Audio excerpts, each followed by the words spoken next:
and shooting. All right. Take a look at the note cards. All right. The lovely audience.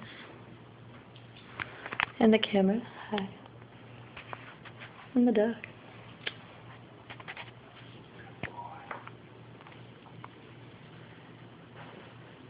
Imagine you're at home and the doorbell rings.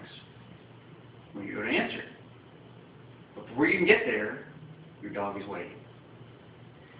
And the dog is scratching at the door, and he's jumping up, and he's so excited because you've got a visitor. But you know as soon as you open that door, the dog is going to be all over your friend who's waiting.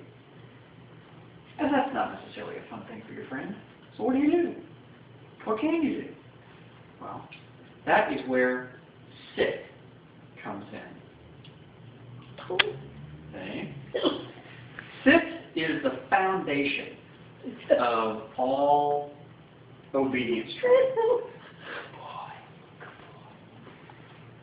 Sit is where we have to start if we're going to go to something like wait, or stay, or down. It all has to start with a sit. Yeah, Now, I learned how to train dogs from my wife.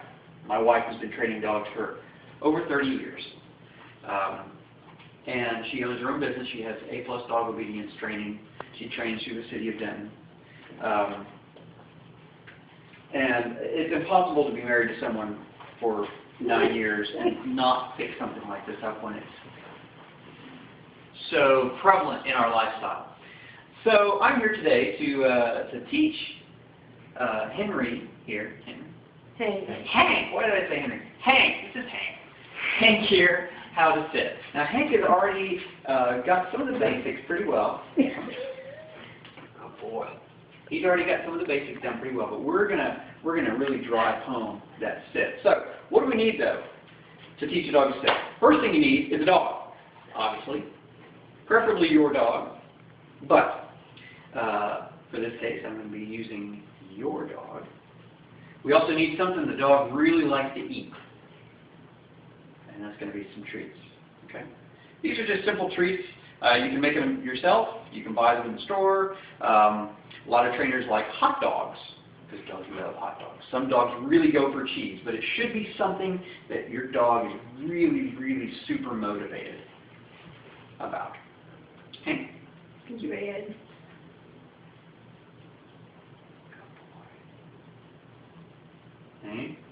He likes that.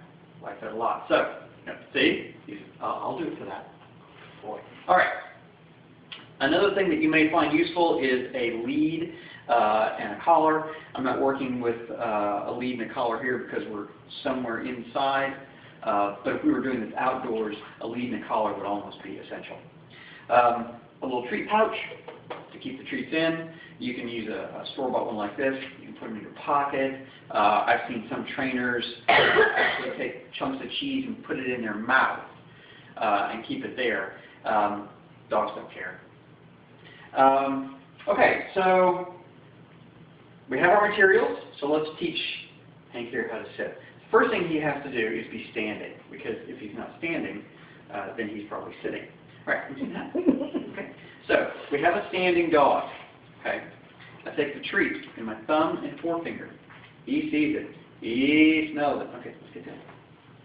He smells it. He wants it. All right, so he's standing, and what I do is, whoop. Okay. No. I take it and I bring it over his head, whoop, and over he goes. All right. Now we don't want him to fall over. What we just want. There we go. And then give him the treat. Okay. What I'm doing is I'm bringing the treat over the dog's head, straight over the dog's head. He has to keep looking up and up and up and up and up, and eventually the bottom has to go down.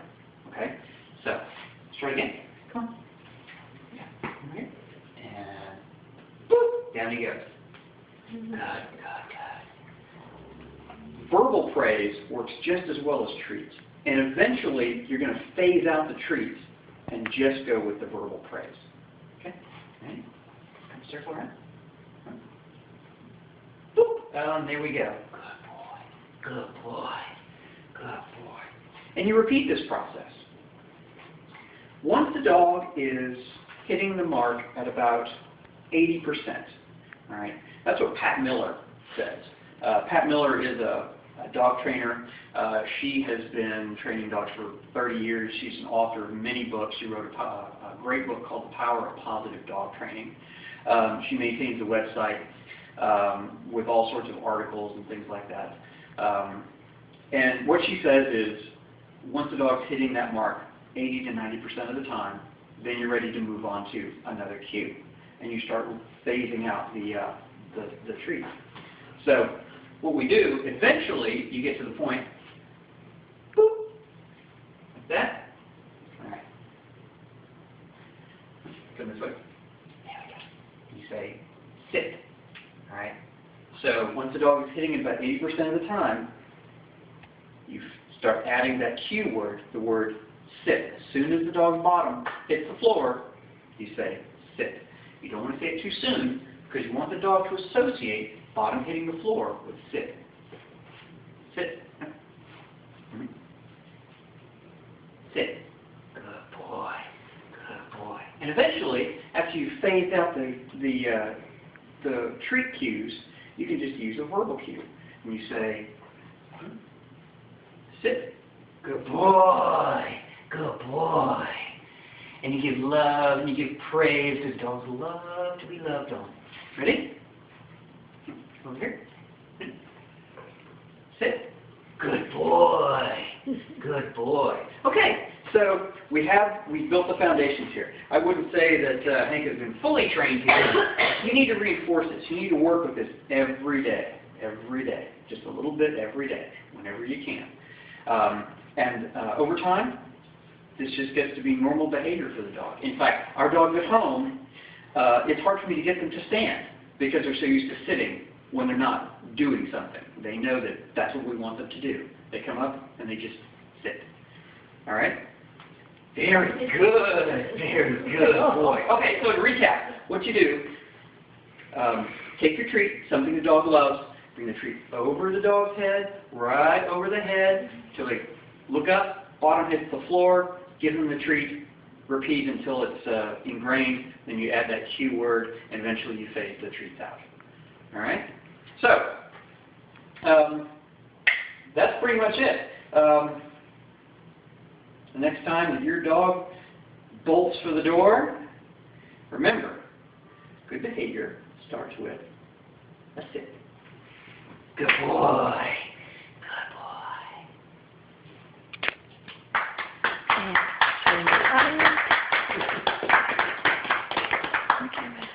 Good. Hey. Very good.